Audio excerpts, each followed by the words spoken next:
What's up, guys? This is Jesse here. You are watching Comic Conversation on a Thursday, and I see two Edwins on the screen. I don't know about you. This is a bit unusual. We got some topics to cover. Some things have come up over the past couple of days that we really want to talk about. And at the end, we do have an announcement. There is something happening with the channel, and we'll let you know what it is. But you got to stay tuned to the end. But it is Thursday. Yesterday was New Comic Wednesday. So let's go around and say hello, see how your Wednesday was, and we'll take it from there. Let's start with our first person that was here, which was Comically Flawed. How you doing, man? I'm doing good, brother. How about yourself? Doing all right. I can unfortunately not comment on New Comic Book Wednesday because I was slack and did not make it to my shop yet. All good. I only had 4 books. I've been trying to really cut the pull way back and try to savor some bigger books. So that's kind of where I'm going right now. So I have not been by there to pick it up. However, I did do some reading, and I've been on a Green Arrow kick lately. So I've been working on Green Arrow Quiver, Kevin Smith run. That's the Kevin Smith one, right? Yeah. Yeah. And then also the Green Arrow, Green Lantern from the 70s. Yeah. Dennis O'Neil and Neil Adams. So I think it starts with Green Arrow, Green Lantern 76, and this trade covers about 10 or 12 different issues right through there. Once you get into I think it's 85 around there, it's the big, drug issues and stuff, the famous one. So you don't have too far to read into it to get into those famous issues. Yeah, if you like that sort of thing. It's definitely a lot of more, I guess, serious tone, kind of trying to deal with some real issues or whatever. Like the first one was dealing with racism and stuff like that. So it's interesting. The art style is definitely, way different. But I'm digging it so far. Yeah. Cool. All right. Edwin, how was you yesterday? Your New Comic Book Wednesday. Well, I'm in the same boat as Adam. I haven't picked my books up yet, but only because, like we talked about, it was kind of a light week for a lot of us. But I'm really excited to get Teenage Mutant Ninja Turtles Dimension X. So, because it is a #1. What I'll probably do is pick that up tomorrow and just burn through that real quick over the weekend. I'm actually in the process of getting caught up with my Teenage Mutant Ninja Turtles, so got a little ways, but I'm really excited about that. And I'm actually going to read, what book is this? I'm going to read this weekend. Actually, probably, maybe even tonight. I haven't even touched this yet. Sisters of Sorrow. Oh, yeah. Have you guys read that yet?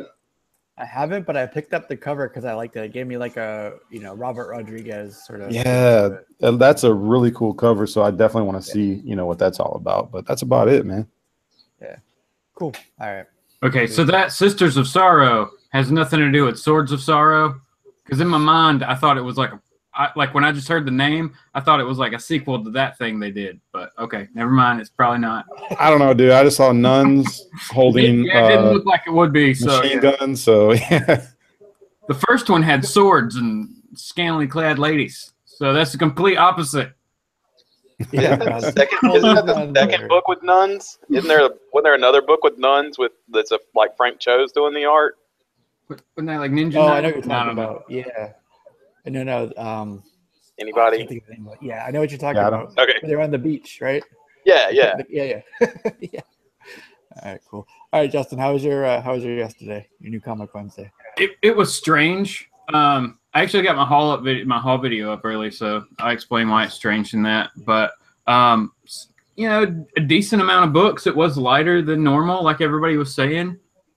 I picked up. You made me pick this up because you mentioned it on Tuesday night, the New Gods book. Yes. This book, I haven't read it yet, but if you just flip through it, it looks like it's like every page is a fight or some sort of action sequence that is just nuts. Like this That's what's up, man. This is like that's what you want, right? I mean, I want words. I'd read real books. I don't know. It's done by Shane Davis.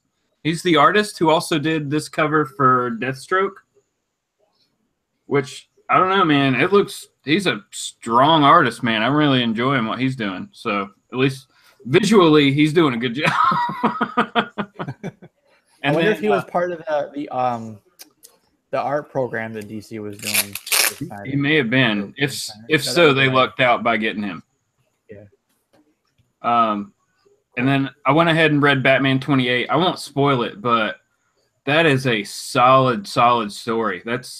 I mean, you wouldn't even really need to read the first couple parts of the War of Jokes and Riddles to just dive into that issue and know exactly what's going on. They lay it out pretty well. And nice. You have a massive 5-day battle between two characters you've always want to see fight. Nice. I'm excited. That is a solid book to pick up.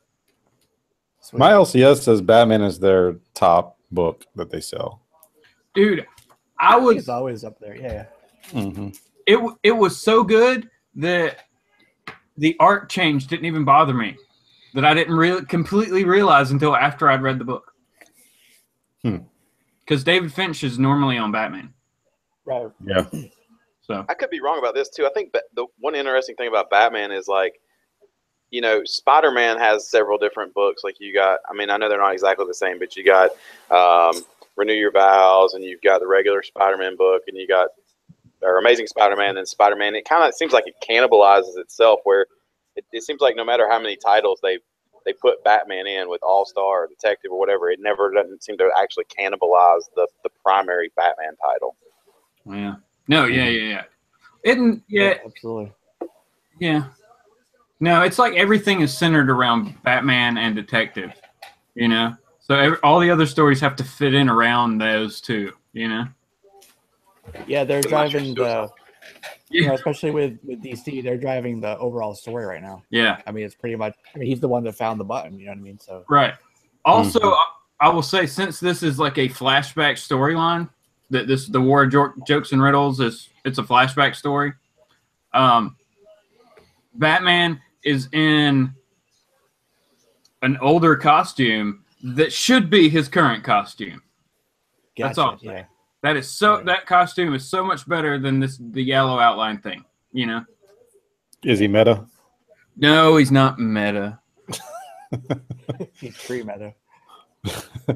Hey, real quick, one of the things I did pick up since we were all suggesting that we pick up back issues, I found this for cover price. I didn't want to pay more than that for it, but I got Batman and Robin Eternals #3. The reason why I picked this up is because this, along with another book that I came out the same week, was the first credit towards Bill Finger. Oh, wow. Okay. Yep, this was the very first. This one, and it was like Arkham Knight, Batman Arkham Knight something beginning or something like that. Were like the first two credits for Bill Finger. So a little bit of history here. That's pretty much why I picked it up. Yeah, that's cool. Yep.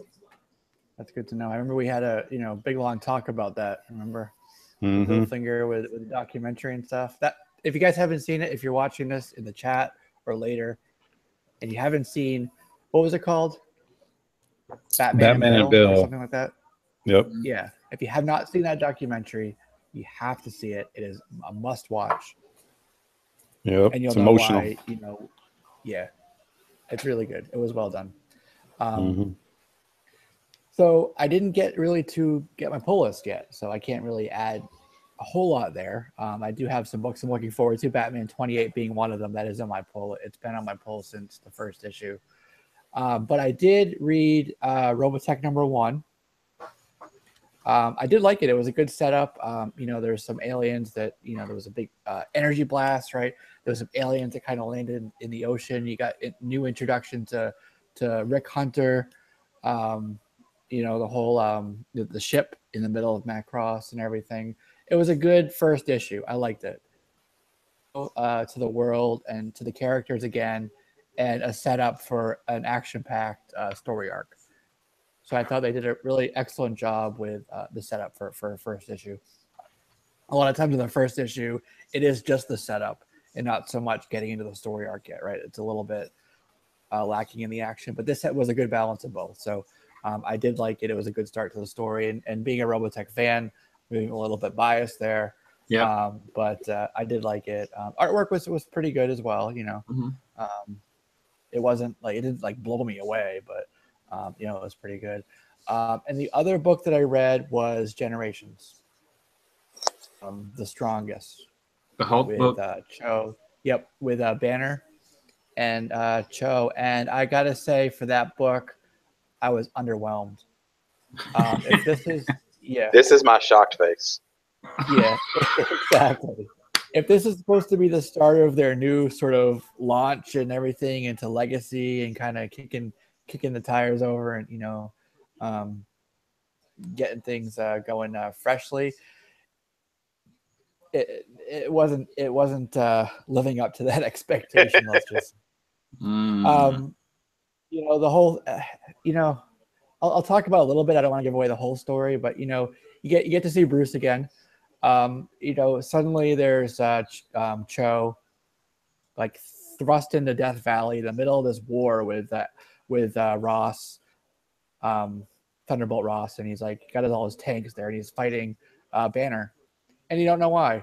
And then there's a little bit, you know, there's dialogue and there's some stuff that goes on between Banner and Cho, some conversation back and forth, and basically he finally realizes that you know, it's a curse. Being the Hulk is a curse, which is one of the things that we liked about Banner. You know, was like he didn't really want to be the Hulk. He just kind of wanted to be left alone and not be angry. He wanted to be Bruce. So they kind of took what we liked about Bruce, and they're kind of like throwing it into Cho. So that's kind of like, it seems like if that's what they're going to do with the characters, like if they're going to take like something like that was the core of the Legacy character and throw it into the Mantle character, let's call it. I'm not sure that's really what I was looking for with this. I don't think that's going to work. So yeah, I don't know. Yeah. Especially for $4.99. And then the artwork was not really, it was just sort of middle of the road. I feel like it was really heavy on the inking. So I feel like when they do that, it's kind of to cover up some poor line art. I didn't pull it. You just talked me right out of it. So thank you for saving me $5. Woo! Yeah. I almost picked it up too. Yeah. It really, it disappointed me. Yeah. Hey, so, go ahead, Justin. I was just saying that's making me rethink the Phoenix Jean Grey one for next week. Just save up for all your Thor covers. That's what you're going to do anyway. Okay. I hope it's not a pattern of what they're going to do with the characters. Yeah. Biggie said it's okay. I can say it sucked. All right, it sucked. Save your $5. If so it's I'm sure you're like you really love and you're like a completist or whatever, you know, like I'm probably not going to pick up any more of these, but I will pick up the Wolverine one because I like all like the X-23, obviously Wolverine as well. So I will have that kind of just to have it, but it's not going to be the first book I run out and read. You know what I mean? Right. So man, there is that, and I did get a back issue. Go ahead. No, you talk. I'm going to get a couple back issues to show. So take it away for a second. Cool. I was just going to say that stinks because that's like a big kind of like relaunch event type thing they're pushing is this generation stuff to lead into Legacy, and it's not good, and the art is barely on par. Oh no, Marvel, what you doing? Continuing to fail everyone. No, but I will say this. I mean, and I could be wrong because I know they had like, you know, they told us we weren't having any more events, you know, after Secret Empire, like it's going to be the last event for a while. And like all the Generations one-shots, what happens in those stories, none of that actually sets the stage or carries on for the Legacy stuff. They're filler, you know? So it's a money grab to get two characters together in one book. Yeah. Exactly. Pay for it. So yeah, I mean, just skip them. Well, like you said, I don't know if anything in these books is actually going to carry over, you know, or if it is a completely wasted one-shot story. At the end, it says to be continued in Hulk whatever it is, 709 or whatever. Okay. Yeah. All right. Well, I'm gonna get the Thor one. I picked this up the back issue I went to get. It's Nice. Flash 180 from Volume 1 from 1968, I think it is. So Silver Age, 12-cent cover price. This is actually Baron Katana. He's going to be one of the villains. If you saw the trailer for the Flash for the new season, he was featured in it as one of the villains, Samuroids. So this is something maybe to look for, you know, when you go to your shop. I wouldn't pay a huge amount for it, but you know, Silver Age issue. You know, the DC, and especially I don't want to take no bashing from Big E's or anything. This is just from my knowledge, but Flash and a lot of these kind of B-list heroes, they don't really have any like major villains. I know you got Grodd for the Flash, right? The monkey and Reverse Flash, but people got to be tired of seeing Reverse Flash, right? You have like Mirror Master, Captain Cold, the or what's his name? Yeah, but in the TV show, you're not seeing a whole lot. Yeah, there's a lot of variations on speedsters. Yeah. Yeah. Oh, really? Okay. Yeah. So you know, that character looked interesting. It kind of reminded me of Silver Samurai. Yeah. If you see the trailer that was released at San Diego Comic-Con, you can see him in there. There's a couple scenes with him. Okay, I'll have to check that out. Standoff with the Flash. Yeah. So definitely a book worth looking for at least. I got it for a pretty good price. I would look in your shop before looking in on eBay, because the ones listed on eBay are the people who know he's going to be in the new season. Your shop may not know that just yet, so you'll probably get a better monster deal. prices out there and just seeing if they can get a fish on the hook. Exactly right. Exactly right. And I'm keeping this. I'm not flipping it. So when you think I bought it because of the show, it's not because I'm going to turn around and sell it. It just I like having those appearances, you know. So that's why I got it. Oh yeah. You can't go wrong with some good Silver Age. Oh yeah, exactly. Hey, did you pull Ghost Station Zero, Jesse? Sorry, I didn't mean to interrupt you. I have it. I haven't gotten it or read it yet, but it's in my pile. Gotcha. Yeah. Do you mean this? Definitely book? something. There you go. Yes, that's the B cover. Right? I got that in my box. I'm gonna pick that up tomorrow. Yeah, man. Sweet. Yeah. It's maybe flip through it. Maybe flip through it first. Yeah. Maybe. Well, I figure it'd probably be gone, as most Image ones are at my shop, if I get there a day late. I just wondered if it was worth me going the extra mile to try to track one down or not. We didn't have a lot, dude. We had like 3. That was it. Yeah. I'm wondering what the print run is on that. Probably not a whole lot. I'm gonna say that I don't know. It depends on how much you love art. That's not promising. I'm not gonna get issue 2. I'll say that. As in it's all art, or as in the art is really crappy? It looks. Or it's all really crappy art. Yeah. Okay. I mean, the cover looks really good. The cover looks really good.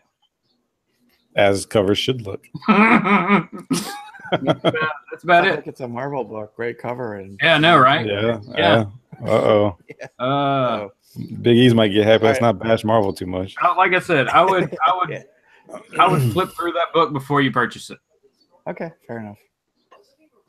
All right, so we're gonna get into the topics that we have for tonight. But before we do that, I want to give some shout outs to the folks in the chat. So we got Rag718 is here with us. Jason Smith, of course, is here. What's up, man? NES Master 80 as well. And I saw Big E's Comics before. Jeff Johnson. J-Rocks. Hashtag J-Rocks is here as well. And a few others that I saw earlier. I don't see. Okay. NES Master probably 80. missing. Yeah. Leave a comment and I'll say your name. There you go. Big E just dropped every I see that on the planet. Yeah, Godspeed's the newest Speed Force villain. Yeah, he was in like issue 6 or something of It was like Rebirth? yeah, it was like Yeah. the first like couple story arcs in Rebirth. Yeah. Yeah, definitely. All right, cool. So the first thing on our list to talk about is Valiant movie universe. There was just it came out. It's not anything that Valiant or Sony has said, but Dave Bautista, the Animal from WWE, he obviously it's the one that plays Drax. He said that he is going to be playing Eternal Warrior. Yeah. Right now, they're basically working on making a script that's fan worthy, so it's really in the preliminary stages.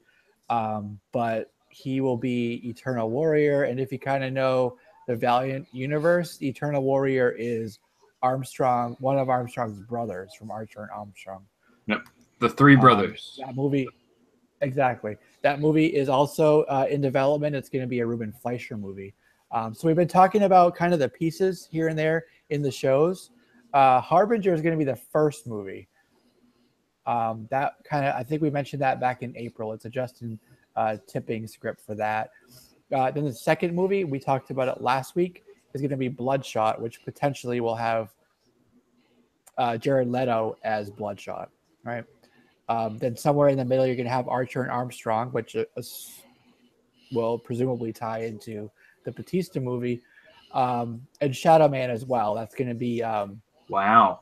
There was a JMS, J. Michael Straczynski, was writing the screenplay. It's being rewritten right now, but that movie is definitely in the works as well.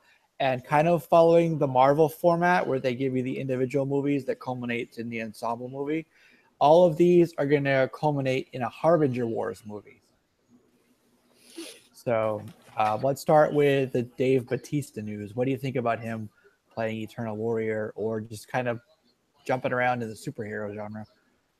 I mean, that works, especially like I stopped reading Valiant stuff after like Book of Death, like a year and a half ago or something. And then they've relaunched and I've only picked up Exo Manowar. But up to that point, like how they were doing it, which I'm guessing that's kind of be the basis of the characters they're going to go with for their film universe.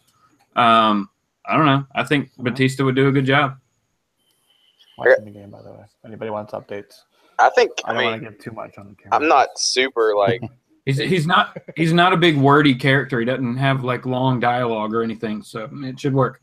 I'm not super Valiant guy. Most of their books really hurt my head. But yeah. I would say just like image alone and me just picturing in my mind, we were talking about Jared Leto the other night as Bloodshot. I could see Batista as Bloodshot more than Eternal Warrior. But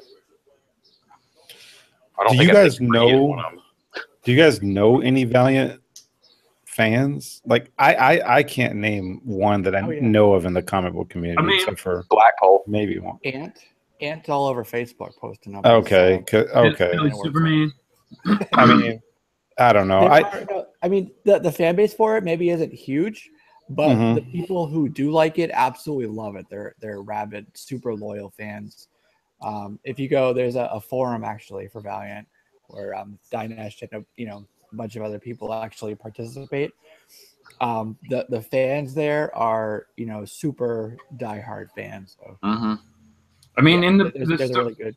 Yeah, the stories are good. Like I said, I just kind of fell off after Book of Death because it was a cross company. It wasn't. I don't think it was. It was just an event. It was their first like big every book event type thing, pulling in everybody. I think and show. I mean, it was really good. I just kind of dropped after that. But the new Exo Manowar, like the art in that is beautiful. That book looks amazing.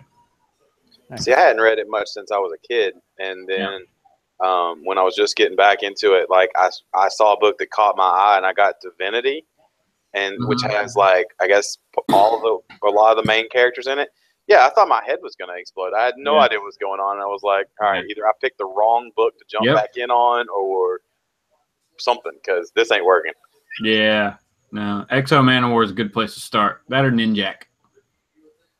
Yeah, you got to start at the beginning because with the thing with Valiant, it's so interconnected, their universe, and they built it that way from the beginning that you really kind of have to start at the beginning, chronologically work through it. Valiant trades are cheap. So. Yep. Those Valiant books are cheap, I think. Well, especially from the 90s. Well, from the 90s. Yeah. There's apparently a lot of Valiant fans that I miss. I'm seeing them all in the chat. I know Blackpool's a big Valiant fan. I think Jackio is too. Yeah. Well, hey, like Magnus the Robot Fighter was one of the first non-Big Two books I ever picked up. It was like whatever that silver cover one was that caught your attention back in the day, like maybe number 25, something like that, in like the early 90s. Wasn't he a man wearing a dress? He was from the future. He's in the future. It's what you wear. It's just a thing. Hey, they had it right, huh? Who knows? It's a mini skirt. Of Scotland. Right? Oh, hey, no, let me ask... robot set for the dance. I'm missing. Hey, what about the artwork? Because I was I actually, I kid you not, this week I came across some boxes that had a bunch of old Valiant books. Is the artwork nowadays in Valiant better than it was back then? Oh yeah. Let me find this XO #1. There's a guy, Clayton Henry, who does some of the artwork. He does a really good job. Apparently, I insulted NES Master because he loves Divinity and it's his favorite. Nice. Dude. Hardcore. Okay, Jeff Johnson. While you're looking for that, I'm going to read some comments. Go for it. It'll take me a while. I missed Valiant back in the 90s. Marky316 is a Valiant fan. Rag718 said his Divinity 2 #1 just came back from CGC. What'd you get for a grade on that, man? Let us know. It's Rag. It's a 9.8. Come on. Yeah, probably. Actually, I do have a Valiant book that's signed. Now that I think about it, it's signed with a COA. Louis LaRosa. Yeah, there you go. He does good artwork as well. He worked on Savage. I believe it was him. That was a pretty good miniseries, which kind of had like a Turok sort of feel to it. Yeah. Let's see what else we got. NES, he said, never got into the 90s, Valiant, but he's been reading the current stuff from the past 2 years. So there you go. Yeah, they did their big relaunch. Was it in 2012, I want to say? It's been a few years. Mm-hmm. Yeah. Oh, you were right, Adam. 9.8 Blue Label. So there you go. Yeah, and they're the ones who kind of they had like some of the, I think it was like a 1 in 500 or something where it had actual metal on the cover. Oh yeah. For EXO. Yeah. And some of the companies were saying that they wouldn't actually grade it because of the metal. I think it was CBC would, but CBCS would not. Well, I know they won't grade books with like there was like the books with jewels in them or stuff like that. I'm sure it's there's like the Chaos, the Brian Pulido books. Yeah. All right, so I found EXO. This is the newest volume of EXO Man of War. This is issue #1. If you can see the cover here. Now look at this and tell me. I mean, this is just a beautiful looking book. You get interior shots like this that are just epic in scale. Like you're just seeing a big like planescape there, and then let's jump over, and we got even more awesome art here. That does look good.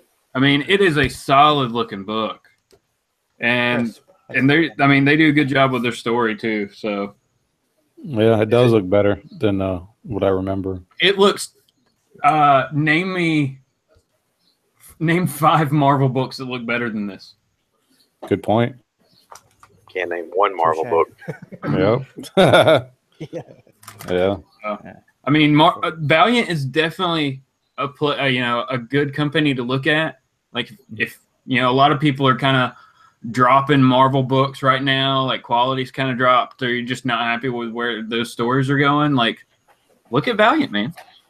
Yeah, exactly right. A lot of people do like Marvel, DC, and get kind of disillusioned by that. So then, typically, you go to Image for things.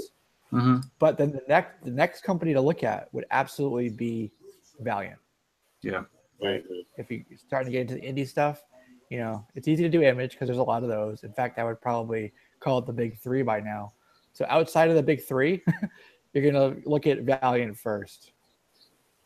Yeah, I would call it the big 3, but I would say Aftershock has been killing it with some books. Oh yeah. Oh yeah, absolutely. But if you're looking for, I mean, that's the other thing about Valiant is that it's a shared universe. So everybody's in the same world with everybody else. That's kind of the, you know, a lot of people wish their Image books could cross over, but that's never going to happen. Valiant, your books are going to cross over with other books, you know? Exactly. Same with Aftershock. Each title is self-contained. It's completely own, you know, story and everything. Right. You can take me off Presenter. No. Okay. I think NES Master, though, he just commented, and from talking to my shop, I think he's representative of a lot of the Valiant folks in that he says he has everything Valiant on his pull list. Like, when I'm talking to my shop, the people who pull Valiant are very loyal, and there's not a lot of them, but they pull every Valiant title. They don't just pull one. Exactly. And they'll get all the variants, all the covers, you know. Oh yeah, I mean there are single issues of Valiant storylines. Like there was a mini series called Dead Drop from Valiant, right? And it was about this, like these dead drops of bombs everywhere or something like that. But issue 2 was Archer trying to figure it out, and was probably the funniest comic book I read. That whatever it was, like last year, year before. That was by far the funniest comic I read that year. That single issue, you know. Yeah. So it's fun. So that made, you know, me really like Archer. So I'm super pumped for our Archer and Armstrong movie. You know, I'm on Diamond right now, and I'm looking at their market share, and the most recent I can find is April, and DC and Marvel are almost head to head, like almost neck to neck. Yeah. At about 30. Well, with the retail market share, Marvel is at almost 35%. DC is about 30.5%. But the unit market share, Marvel is about 38.2%. DC is about 34.3%. So they're not off by much, less than 4% between the two. But they're pretty close, and you know that wasn't always the case in the past. Marvel was usually about 10-15% on average more than DC. Yeah. Interesting. I'm looking for like Valiant. I haven't come across Valiant yet. If you guys are watching this with us now or later, once it's uploaded, Edwin does a really great show on Saturday mornings. I don't know if you're continuing it for how much longer, but maybe it would be interesting on the show to look at some of the, especially now that this news is coming out about the movies, what type of movement is happening on some of the more key Valiant books. The bigger, of course, are like your Marvel, DC, then Image. Fourth is Dark Horse, then IDW, then Boom Studios, then Dynamite, and then after that it just says other. Right. Well, like Boom and Dynamite have a lot of properties that everybody knows. Yeah, those are the two big licensing companies. Or right. IDW in there. Yeah. I'm looking at the June sales figures though, and the top Valiant book is 125 on the list. I mean, that sounds about right. It's you know, kind of got a niche market for itself right now. 22,000 copies. Yeah, Secret Weapons was that, and then EXO was next. Yeah, I like Secret Weapons. I picked up the first issue. I haven't gotten the second one yet, but it was cool. It was basically about these characters who have useless powers. They have awesome. They have powers. Like this one guy can, like, with his mind, conjure pretty much anything. So he's working at a place that looks kind of like Home Depot. He's in the middle of the aisle, and like, you know, he's like, oh crap, it's happening, and he like conjures up a shotgun or something, and he gets fired from work because he has a shotgun. So it's the Legion of Substitute Heroes, right? Basically, yeah. So it's pretty cool. It's got, you know, some comedy to it, and, you know, action and intrigue. So I did like that first issue, and I think the lady's name is Livewire, not to be confused with the other Livewire. Really? Yeah. So she's involved in that. That's not confusing or anything. Oh, what? Go back to what we were saying just 1 second. Sorry, they brought up a good point. Valiant only puts out what, 6 to 8 titles a month. Yeah. So they're not going to be in the top of the sales. They just don't have the volume to push numbers like that. Gotcha. Yeah, they keep it lean and mean. Yep. Yeah. You know, Marvel had 5 books in the top 10 last month. DC had 4, but the reason why Marvel had 5 because Star Wars Darth Vader #1 dropped, and Peter Parker Spectacular Spider-Man #1 dropped. Also, Venom-verse #1 dropped. DC, the only #1 they had was Dark Days the Forge #1. Mm-hmm. Yeah. And then Image was actually #10 with Walking Dead, of course. Was that DC the had first 2 Batman non-Marvel titles. DC? Yeah, but they're not #1s. Usually when you do a #1, your sales are going to spike. Oh, That's why Marvel does the reboots every year or 2 years. or month. Or a One month. book I was Per looking month. at, the sales on the first issue were like, I think it was 247,000 units, and then by issue 10 it was down to like 22,000. I don't know what the It sounds like any Marvel. title was, but yeah, imagine that drop. That should tell you a lot, you know. That should tell you a lot. They have a lot of books that sales numbers you would think would be canceled already, but Yeah, whatever. exactly right. One of them I would have thought would have been canceled a long time ago is Moon Girl and Devil Dinosaur. That book, that threshold we always talk about, it's been fluctuating up, maybe above it, but a lot of times below it, and that's usually an indicator that's going to be axed. But it's hanging on. So, You know, one thing, while I got this up on my screen, another thing I want to point out, the top 3, Peter Parker was #1, Dark Days Forge #2, Star Wars Darth Vader was #3. yeah. All 3 of those books are $5 books. But Peter Parker didn't go beyond 194,000 sales, which to me says a lot, because I think when Star Wars #1 came out a couple years ago, what didn't that sell like 500,000 copies or something like that, or close to 1 million copies or something like that?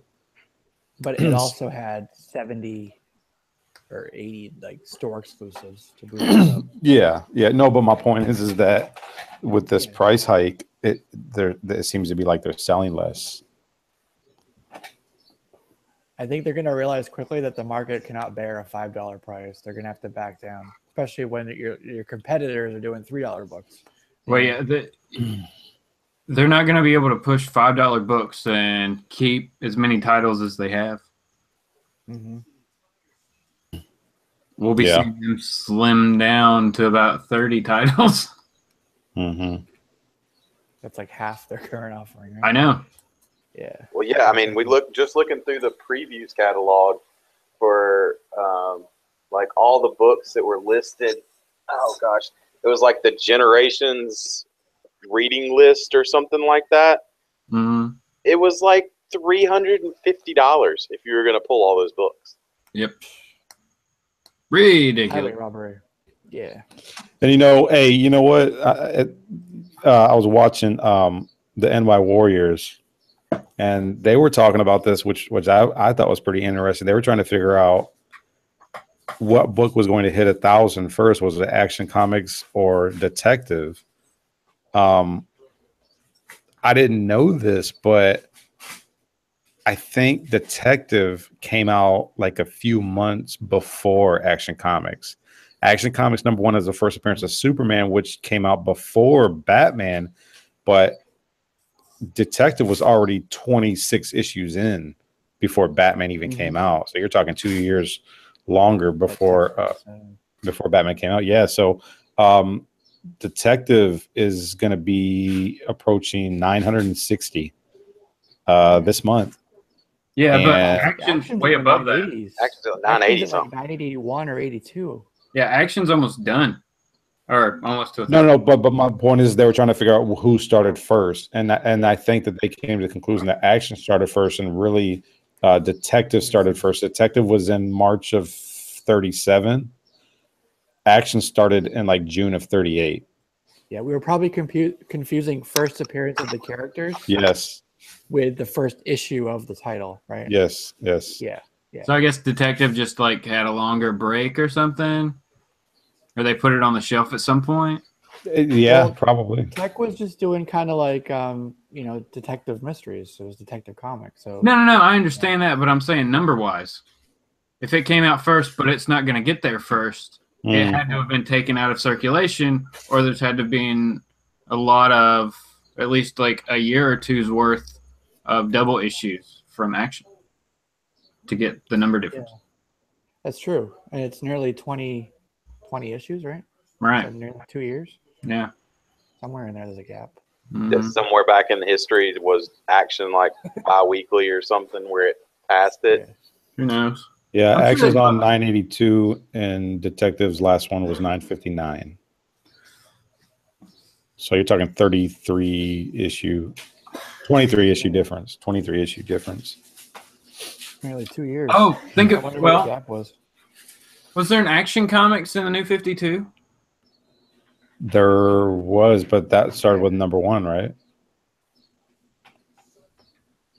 I don't know. Yeah, because New 52 was about 5 years long, right? Yeah, but I was just wondering if they came out at the same time. Because I remember there was a Superman. I just can't remember if there was an Action Comics. I guess there was. Yeah, I think it was the one he was. No, I don't know. I'd have to pull it up. But, yeah. All right. So on Tuesday, actually, I believe it was Tuesday, we were talking about Deadpool 2, and Zazie Beetz had a picture that was released. I think it was that day, actually, that showed her with her afro and everything in the Domino outfit, kind of like laid on it looked like a bear rug, but it was Deadpool in front of the fireplace. So it was kind of hearkening back to, you know, when Deadpool did the promo picture for the first issue. You know, we definitely talked about, you know, the traditional look of the character versus how she looks and stuff. But then there were some new pictures actually that came out from the set. And then this is one of them actually. So let me share it with you. She's been doing, this is courtesy of Just Jared. It's a website that does a bunch of this stuff here. Did it work? She's really short. No, that didn't work. That's my Google Hangouts. What happened? Well, but if you think about it though, There she is. in comics, how many times have you ever seen like a picture of Domino standing up? She's always like squatted down or in some action pose or something. But Liefeld has long legs. He drew her tall. But she has feet here, man. Okay. I still say it's Foxy Cleopatra. Right? I like the look of it. I mean, come on. A lot of the thing with her is her look, but it's her attitude too. You know, there's been so many characters that have been changed. You look at like Wally West, Nick Fury. I'm drawing a blank right now all of a sudden. But there's been so many characters over the course of the MCU. What happened? Your page unresponsive. I don't know. I mean, I'm pretty. The first Deadpool, like I said, the first Deadpool was good, so I trust them with the second one. You know. Yeah. They gotta break my trust. You know, I'll give Reynolds there and David Leitch. Like we said then, like these guys really. What the hell's going on with this thing? These guys are as much fans of it as we are, especially Ryan Reynolds. So I don't think that they're going to make any choices to where it's going to screw up the show. I'm pretty sure they're going to be. I just, you know, I try to go into it like it's a different universe. It's not the comics.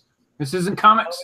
This is movie Domino, and in this movie Domino looks like this. Okay. But here's a good question. Here's a good question to everybody, including those in the chat. Do they keep Domino the way she's always been in comics, or do they make her black in the comics? Yep. Yeah. Ooh. Now see that? No. They have to. Because you have so many people who know the character from the movie and not the comics. And then if they go and pick up the comics afterwards, they'll expect the same thing. Unless Deadpool addresses it in the film. Like, you look like reverse Domino. That would be funny. That would be funny. I mean, I don't see them question, taking man. the character. So. Because here's what they did. Here's what I realized they did with Avengers. Hawkeye no longer has a mask in comics. He always had a mask, but they didn't have him with a mask in the movie, so therefore he just always wore shades in the comics ever since those movies came out. That's I true. thought that was Matt Very Fraction that changed him and changed. made him start wearing a T-shirt. I don't know, but isn't he still without a mask? Yeah, because they're still doing that whole like him and Kate Bishop or Hawkeye thing. That mask though, man, like on screen, that would look cheesy as hell. Yeah, it would, but I mean, he's had a mask forever in comics. It would make sense. It would make sense if he had a mask in the movie, because then it would have like, you know, Stark Tech in it or Shield Tech in it, and he would be able to. But with a big old H, like, on top, like visual, like the wings over his ears. he'd have drone arrows or something he could shoot, you know, and see where they were going. Who knows? We'll have to give him some cast in the comic book. He'd have his own suit lady. Oh yeah, he's getting a Generations book. Everybody gonna pick up Hawkeyes? Nope. Oh yeah, with Kate. I'll run that out. Kate. You know, but to Fox and Ryan Reynolds' credit, if this was Disney, they would have rushed immediately to put something out. And what did they wait like a year before they even started doing anything? Yeah. After the first movie, at least, right? Maybe a year and a half. So to their credit, they didn't rush just to put something out. They were patient until something right came along. Yeah. They'd pull a Sony. Jason Smith said he took the mask off after Disassembled, which would have predated the movies. Well, yeah, because they know they're getting ready to release the movie. So that was. I don't know. I think there's a correlation. I think there's a connection. So that's just me. All right. Yeah. Call me crazy. I'm convinced. I don't know. So you sold me. Well, we'll get our answer if Domino in the movie. I mean, if Domino turns black in the comic book, we'll get our answer. There you go. It'll be interesting. Oh no! It'll be a reveal that the Domino we've been reading this whole time isn't really the real Domino after all. It's copycat. This is the real Domino. That's copycat. Haven't they already pulled copycat sister? Siamese cat copy? Huh? Didn't they already pull that stunt? And she wasn't in New Mutants 98. That's what I'm saying. They could just do it again. It's her sister Xerox. Yeah. Xerox copy. Yeah. That's funny. Yeah. But yeah, she definitely looks different, you know, the hairstyle and all that. But I really think she looks great here. And I mean, granted, it's a little awkward. She's in a parachute harness, but I think I think that she'll do pretty well. So I'm a fan of it. I'm a fan. So these came out today, I think, actually, or yesterday. So that's on set for Deadpool 2. So there you go. Cool. Nice footage for you. Some footage. All right, the next thing actually we're going to talk about here tonight on Thursday is that a crossover for CW has been announced yet again. So a lot of those shows are coming up. Supergirl, Legends, Arrow, Flash, right? And they did a big crossover last year, was it? With Invasion. So this year they're going to have another crossover. And it will be towards the end of November. There's no details on what the story exactly might be. My suspicion is maybe Crisis. I don't know. But, you know, Flashpoint, they already did that, sort of. They're doing it for the movie. Well, last year they did Invaders. Yep, they already did Invasion. So one of the Crises, I think, would have to be on the table soon. So it's going to be Arrow is going to be crossing over with Supergirl, and then Flash will be kind of paired up with Legends of Tomorrow. So it's going to be a 2-night, 4-part event, a crossover event. So we'll have to see what that brings. But I think it's cool that they're doing all the crossover stuff. We were talking about on Tuesday the crossovers that Mar-Vell are doing with the shows. So I like to see that they're kind of continuing that on the DC side of things as well. Yeah. No, I think that's good. I mean, it was definitely successful for him last year. So yeah, I mean, it brought in a lot of viewers. I think that the story itself, like, I wish that Supergirl had a more prominent role in the story. I guess Yeah. a big thing. Yeah, I'm way behind. I mean, I'm excited about it, but I am way behind. I'm playing mad catch up on all the DC Universe stuff. No, I think they've put out a good product, and like as they intermingle them, it'll just continue to build. But I guess the Supergirl stuff crossover didn't make a whole lot of sense. I guess because it's kind of in its own different universe, right? Yeah. Well, Flash had to go get her. Yeah. Exactly. Yeah. He's like, "Hey, we need some help. You want to come play?" And she was like, "Cool." But let's race first. Yeah. Yeah. All right, cool. So I think we're all gonna watch it probably. I don't watch Legends, but this is gonna get me to watch that for that episode. So I guess that kind of is one of the points of them doing it. Yeah. So the other thing that was mentioned was that I mean, we know in terms of the Captain Marvel movie, we know it's going to be essentially the Kree Skrull War set in the 90s. We already talked about Nick Fury is going to be in it. He'll have both of his eyes and stuff. But what they're saying, and it's a kind of a rumor, I guess, but that she'll have more of her traditional, more retro costume than the one that we saw in some of the concept artwork. And also, there's some strong indications that Mar-Vell will be in it as well. I know for a while they were saying no, but it seems like he will now. And if you think about her origin and how she got her powers, it would be kind of hard. They'd have to completely give her a new origin, basically, right? Because it was when one of Mar-Vell's enemies actually kidnapped her, you know, and basically it was the whole thing with the DNA and everything where she became. She was beside something that blew up, right? Yeah. It was this big old weapon. It was a new weapon. Yeah. So yeah, I heard the same thing, like that she was actually going to be Miss Marvel in this movie and then become Captain Marvel. That would be cool. You know, I think everybody's buying the wrong book with Avenging Spider-Man. No. Don't say that. Captain Marvel. Yeah.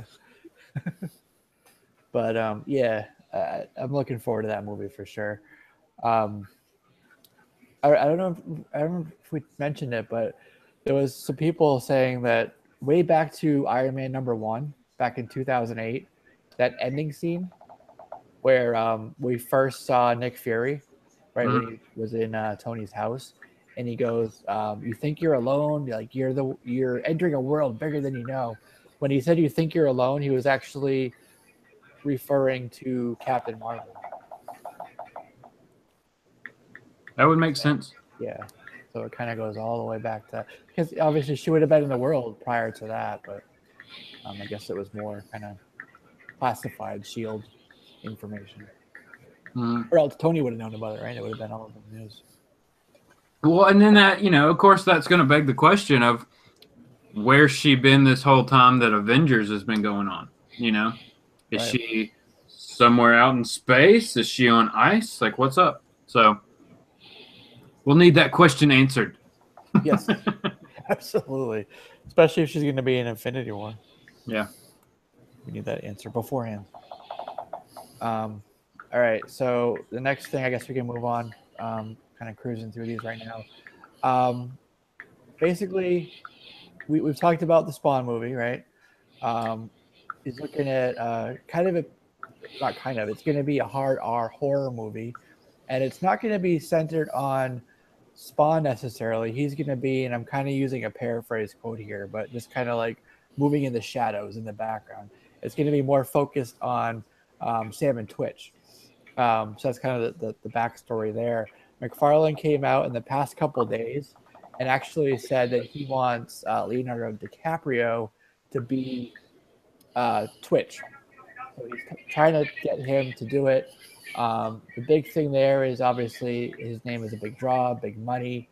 McFarlane's looking at like a $10 million budget for the movie through Blumhouse. So I don't know how they're going to get DiCaprio on a $10 million budget, Unless he's just the biggest Spawn fan ever. Yeah, right. Yeah. Yeah. So, yeah, he was saying 10 million, and maybe based on some of the CGI, they might have to bump it out a couple million, so 12 million at the most. But I mean, that would be DiCaprio's salary right there, and then no like post-production money. I love Spawn, but every time I hear any more news about this, like I saw the DiCaprio thing, or when they announced the budget, like every time they announce drop a new piece of information about this movie, I'm just like, oh my gosh, this is going to tank so bad. It's going to be the biggest dumpster fire ever. Yeah, I don't know if I could see this happening. I know McFarlane dreams big, but with only a $60 million budget, yeah, he needs to not focus so much on big names and get people who want to put their heart and soul into a project like this. This is definitely a movie you could have up and coming people a part of. You know what I'm saying? Yeah. Even amongst Spawn fans, I mean, outside of diehard Spawn fans and even in diehard Spawn fans, is Twitch enough of a draw to be the major? Like, is that enough that, hey, I want to go see a Twitch movie? Yeah, I don't know. That sounds more like a TV show. Yeah, I would want to see Gunslinger Spawn on camera. Or medieval Amazing. Spawn. Yeah. Yeah. But a Spawn movie without Spawn, it just sounds like it's going to be. I mean, it's based. Spawn's in New York, right? Yeah, he's in New York. So it's just going to be a New York cop movie. It'll be like Gotham, the show. Right. That's what I was thinking. Like DC's already doing that. Yeah. Well, here's what I'm thinking. If he gets Leonardo DiCaprio and he doesn't have to pay him much, chances are he's probably not going to be seen much in the film. I mean, how big of a characters are Twitch and what's the other guy's name? The detective, Sam. Sam. Yeah, I mean, they're not like they weren't like on the forefront of Spawn always. You know, they were more like on the side investigating and. Yeah, they were bigger in the first few issues, but then Yeah, exactly. Yeah, so I mean, I if he could afford to get them, it would be more like on a limited role, in my opinion. That's just how I feel about the situation. He'd have to take a big pay cut, and then like Adam said, be a big fan of Spawn to want to say yes to it, or Todd himself. So interesting. True. We'll have to, kind of keep our eye on that and see, and hopefully not continue to be disappointed. So, all right. So the next thing we've talked about this as well. It was announced at San Diego Comic-Con that David F. Sandberg, the director of Lights Out and the upcoming Annabelle creation, is going to direct the Shazam movie. But he said he did an interview with the Toronto Sun. It came out I think it was yesterday. Basically saying that it's going to be one of the most lighthearted DC movies so far for the DCEU. So interesting. He's coming. Obviously, Lights Out and Annabelle are horror. That's kind of his bread and butter. So it's interesting that they tapped a horror director to make their most lighthearted movie. Just interesting there. So we'll have to see how that pans out. Yeah. Yeah. He said he likes the idea of with Billy Batson being the superhero, so he's going to kind of focus on that. I just keep picturing the Shazam TV show or TV movie or whatever from the 70s. Yeah. All I can see is a little kid with like the 70s like haircut turning into Shazam. That's all I can see. Yeah. So, who do you think will be the villain? I mean, we already know it's not going to be Black Adam. They're saving that for something else. But maybe Dr. Savannah? Maybe he doesn't need a villain. Maybe give him like a natural disaster or something to fix. Yeah. Or it could be, I mean, he's magic based, so I'm trying to think. All I can think of is Dr. Savannah. Yeah, or they could well, I don't know. They could play I don't know. I don't know what they're gonna do. I have no clue. It's still pretty far out, Yeah. I don't know. To me, it just reeks of like, oh, we see the success of Guardians of the Galaxy and some of these other lighthearted Marvel movies. Let's try to do that, and it'll just be a bad ripoff. Or Just do Shazam from Justice League Unlimited, where he's just happy to be a superhero, you know? That's how you're going to make it lighthearted. Like, he's like, it's a kid, like, who's saying it here? NES Master. He's a kid with Superman's powers, basically. So, it's got to be fun. Like, there's going to have to be, like, a good 10-minute, 15-minute section of him just, like, getting into trouble with his powers, you know? Not understanding what they do, doing Right. the wrong thing, that kind of thing. Right. So, I think they could do that. I mean, and they have to they have to figure out a way to differentiate this character from Superman. That's always been the biggest problem with him in comics. Is it's just, all right, well, kind of magical Superman, you know? Yeah. So if they can do that, they'll be able to pull it off, I think. So if John Cena is not Shazam. One can hope, right? Do you guys play, or have you played the Telltale series? Batman games? I played the first one. It was good. First one? Okay. Yeah. Yeah. So we got the new one coming out. It's called The Enemy Within. And it's going to be launched sometime this month, I think in a couple of days, actually. But they just released a launch trailer. I don't know if you guys saw it. It looks really good. It's got the Joker in it. Basically, it comes in, like, attacks a casino. He's there, and then Joker shows up as well. It's Batman just kicking ass there. Looks really good. Got that comic feel to it, with the artwork and the scenes. If you haven't seen it, if you're a fan of it, definitely check it out. I did post it to, I believe, my Google Plus page, so it's there. But if you don't want to bother clicking on that, find it some other way. I don't care. But watch it. But nevertheless, that game should be coming out sometime this month. So I have to stop. I have to give Jeff Johnson props, dude. He said they should do it like the Greatest American Hero. Yeah. Yep. That would be funny. They could totally do that. I got these powers. I don't know how to use them. Or no, make Shazam, the kid, be afraid of lightning and thunderstorms and stuff. That's awesome. Like he hides under the bed during a thunderstorm or something. I don't ever want to turn into Shazam. Yeah. Or his mom makes him like the Shazam thing, and like every time he sees the lightning bolt, he gets scared. I can't wear that. Like my dog goes and hides in the closet. Oh, that's funny. All right, cool. So yeah, fans of the game, watch it, all that good stuff. Also, we got a cut down, pared down, sort of official Justice League trailer. A third one, probably. I don't know if it'll be the final one, but we got the SDCC footage, which was a longer sort of take on it. So this is a more pared down version of it, but there's a little bit of new footage with it and some new dialogue, like with Batman saying like fighting the devil and his army in hell type of stuff. We also got a really good look at the Flying Fox. You know what that is? That's the ship. Okay, that's the ship that Batman made to basically fly the Justice League around the planet. Okay. It's a big giant ship, so you see it in the hangar there. Nice. We've already seen the Nightcrawler, so it looks like there's going to be a ton of like crazy Batman machines in this movie. So that's pretty cool. But yeah.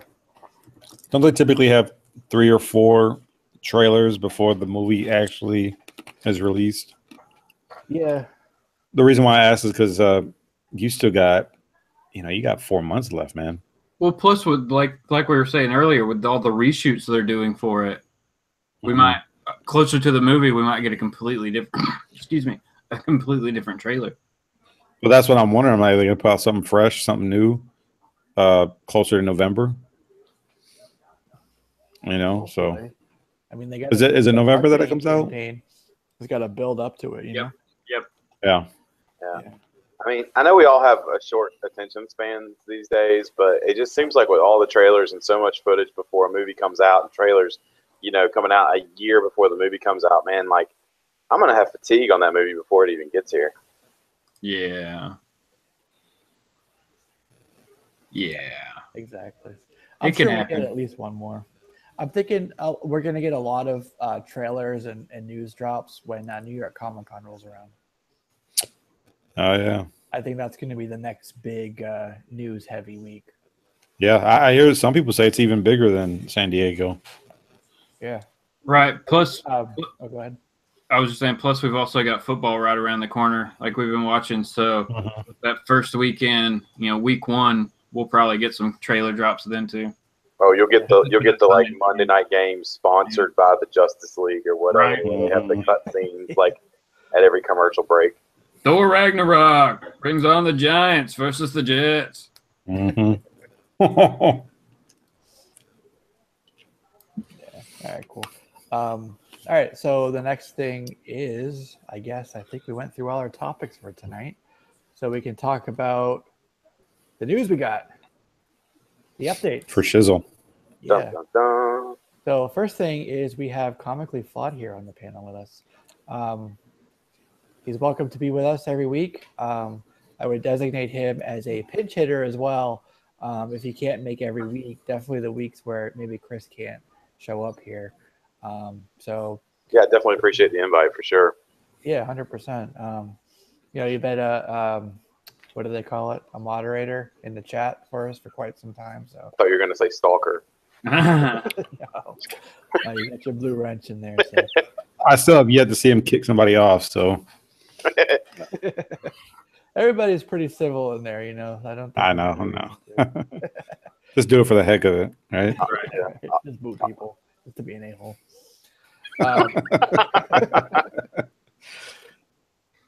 All right, and so the big thing that we want to say is that towards the end of this month, I believe we agreed on the 31st, right? Mm-hmm. We're moving this show to Thursdays. We're doing this today on Thursday as a little taste of what that will be like. So we're going to do a couple weeks still on Tuesdays. There's sort of some back end personal reasons as to why we're going to be switching over to Thursdays. But starting on the 31st of this month, that'll be our official, weekly time. Same 8:30 Eastern time slot, but it will be Thursdays instead of Tuesdays. That it kind of affords us some time to talk about maybe some of the books that we picked up or not, kind of like we did today at the beginning. So we'll have a little bit of a different conversation once we get into that date. But again, we still got a couple more Tuesdays to go before that. So I really hope that our people that are always with us, Jack Yo and everybody else, will be able to follow us over to Thursdays and have fun with us there as well. So I'll let you guys take it away, but there you go. You got something to say on that? Well, didn't when you first start, wasn't it on Thursday? Am I remembering that wrong? No, we've had a couple Thursdays, but Yeah. It's usually been on Tuesdays. Huh, okay. I've slept since then, so I mean, I'm with you. No, I'm down for it, because it's on Thursday and everything on Thursday is better. Yeah, like I said before, I think it's a good slot because people who maybe can't stay up late to watch us have Friday to look forward to the very next day. So yeah, I always said that next to Sunday, Thursday is probably the next best spot. Yeah, in my opinion. Many moons ago, when I was in college, Thursday was the party night. Yeah. There you go. Party. To call it. Catch up on some comics before you go hit the bar. You can't say Thursday. My the minor league baseball team in my town has that trademarked. Oh no, I'm gonna be sued. Yep. Yeah. Well, not only that, but Thursdays you get to talk about what came out the previous day, new comic books. Yeah. So I mean, if you do your reading pretty quickly, because typically we were talking about what was coming out the next day. Now we get the opportunity to talk about what did come out the day before. Mm-hmm. Yeah, exactly. So yeah, instead of moving to like, what we may pick up, it's gonna be we got this and we like this or we didn't. Right. Spoiler free too, right? Justin's like, we'll see. I'm not making no promises. That's a book by book basis right there. There you go. Yeah, something's trash. We're just going to disclose everything, right? This book is trash. We're going to rip up books on camera. Not that so much as like, if it's trash, though, like we want to tell people so that we can stop them from wasting their money. There you go. We wasted money. You don't have to. There you go. Yep. Yeah. Take that money that shit new issue and throw it into a back issue. Buy it back. $5. Yeah. Public service. I heard the word trash, and I'm like, wait a minute, someone called me. That's right. I'm all about Chris. Oh man. What's up, Chris? What's going on? What's going on? See this new date and time thing is doing it in the middle of the week was kind of like, like I said, I don't know if I'm gonna be able to make it, but I'm happy I'm here. So I don't know how much I missed, but let's do it. Good you came in because we just made that announcement. Otherwise, people would be like, "What's he talking about?" I always say about tossing out the trash and picking up back issues just because, hey, man, back issues are where it's at. That's how you get your comic history. Yeah, I think we all picked up a back issue this week, didn't we? I did. Yeah, you got to. You got to. I got a back issue. At least one. At least one. It doesn't have to be expensive. Just. Nope. Oh, I got this one. I always pick this up when I get it. Nice. Nice. Come on now. Everybody should be getting that every time they see it. Yeah, I haven't picked my books up yet. It's the second volume. It's the longer run from 95 Yep. Not to mini. 12. Yeah, the first volume was like a mini series. Yeah, it was 4-part. Yeah, 4. This one was much longer. That's the early J. Scott, right? Yeah. Yeah. Yeah, it's fun. That's the good stuff, man. And it looks like Alex Garner. This was nice. Yeah. Dude, what happened to Alex Garner? Smoking that stuff, man. I don't know. But I remember his name was on cover after cover after cover of stuff, Yeah. And he's not as detailed as like how Stephen Platt was, because that was Stephen Platt's downfall, was that he put so much detail into those Moon Knight covers that he couldn't keep up with deadlines. Yep. That's why he got fired from Image. But that he passed away. Oh, he died. Oh, no, he didn't pass away, did he? Alex Garner. Oh, they know it's Stephen Platt. I'm like, what? No. NLC in the house. Garner. Okay, well that would explain it, and that's very sad because he did some great work. Yeah. For sure. All right, so we made the announcement.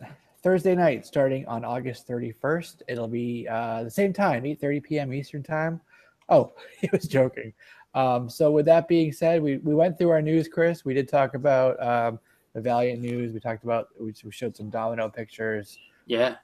Possibility of Mar-Vell being in Captain Marvel, which is contrary to what we were talking about before.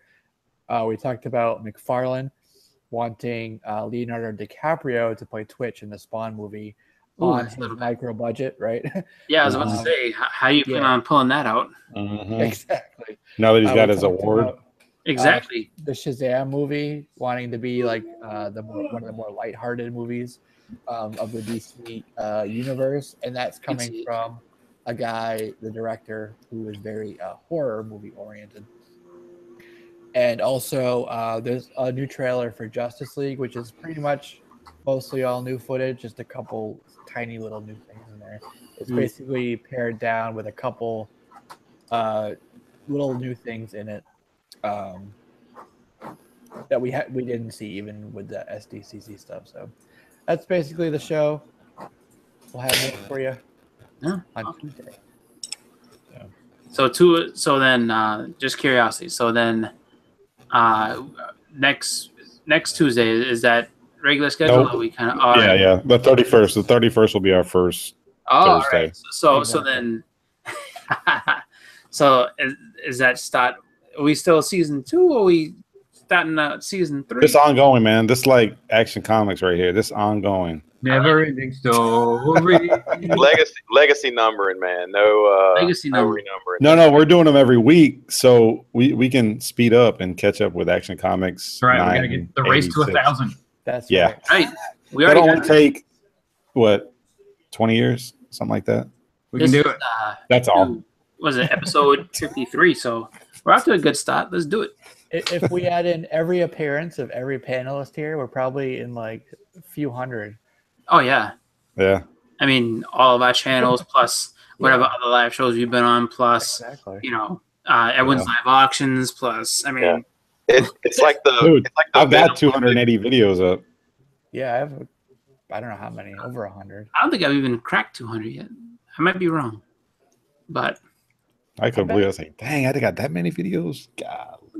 I bet we would be up in the high hundreds, like 700-800. probably. I bet you, yeah. If we really wanted to break down the numbers, but anyways, let's go around and do some final thoughts here and close out the show. On that high note, that's good news, folks. That's really good news. I'm excited for it. So there we go. Let's start with first in, no, last in, Chris. Well. So my only thought, because I showed up late, I am excited for the new change. You know, when it comes on the 31st, it's going to be cool. You know, hopefully be able to get it at the exact time and everything. This was kind of impromptu, so you know, I just try to do my best to get free, but we had a bunch of other things going on. You know, regular priorities in life having to happen. So I'm going to be putting up my haul video probably tomorrow, just because I, you know, haven't had a little time to get everything going. But I will have my haul up, and I have an unboxing to do, one of my top 10 books. So that's what I have coming up for my channel. So check me out, and you know, everybody have a great rest of the weekend, and you know, enjoy collecting. Find some back issues if you can, and just have some fun. Right on. Cool. All right, let's move over to Justin, Exile State Comics. Well, okay. Yeah, definitely thanks for everybody for showing up on a Thursday night. I know we gave everybody kind of short notice, so that was really cool. Chat was really going. I think that kind of bodes well for us moving to Thursday nights in the future here. Also, like, my haul just went up last night, so you can check that out, see what I picked up this week, what I thought about it. And then, of course, Sunday morning comics at 10:30. It's always a good time. Hopefully, we're going to have a couple unboxings on that show this week, so it should be fun. So sweet. Got some stuff on the way, huh? Think so. In transit. Saturday. All right. Let's go to Comically Flawed. No, yeah, definitely. You know, thanks for everybody showing up in the chat. Really appreciate you guys reaching out and inviting me on tonight. It was a lot of fun as always. Good times. I haven't had a haul video in quite some time. I've been really slack about that, and just had a few new books each week, and hadn't really been worth putting up. But hopefully get something out soon. And yeah, just check out all these guys' live shows. Stop by, see Justin on Sunday. It's always a good time in the chat. So hope everybody has a great weekend. Awesome. Thanks for coming on here. I know it was kind of a last minute thing for you too. Well, for all of us really, but appreciate you coming on here. All right, let's move over to Edwin. Strictly Edwin. Sorry, I'm so nervous. No, shout out to everybody in the chat. Thanks for tuning in with us on this very sporadic Thursday. Shout out to everybody in the panel. It was fun tonight, and you know, looking forward to the change and really just what everybody's doing on their channels and stuff. I really do try to catch everybody and what they're putting out. But sometimes it is pretty hard. But yeah, definitely looking forward to it. And everybody have a great weekend. Don't go crazy this weekend. That's right. Don't get arrested. Make good choices. Yes. All right. So yeah, definitely a fun night tonight. We had some stuff to talk about. I feel like we could do a show every night and have a good list of topics. I mean, we always come up with probably. It was just coming out like crazy. Like it's just, you know, just that time of year, I guess, because, you know, con season, and then you know, just all this new stuff is coming, and everybody, you know, all the different you know, cinematic universes, television universe. I mean, like we're right before that, you know, September, you know, new shows and everything like that. So there's so much new stuff happening all at once. You know, you're right. We probably could do one. I mean, there'd probably be a story a day. You know what I mean? It'd be a little, you know, quick microbursts of a show. But hey, you know, the news is out there. So I feel like, you know, we're going to be able to bring in good stuff every single week. just based on how much of it is coming out. So yeah, absolutely. So, all right, cool. So we will be back on Tuesday, and as you just heard, we will have plenty of good topics to talk about, even though it's not a full week away. Thanks for everybody in the chat for joining us. Like everybody here said, I know it was a last minute thing, kind of showed up probably randomly in your notifications. So I appreciate you clicking on that and come hanging out with us for a few minutes, especially with the game on. The Cardinals are, well, it's pretty close right now. Dallas is at 17. Anyways, yeah, have a good night. We'll see you guys in the next video. Peace. Peace out, everybody.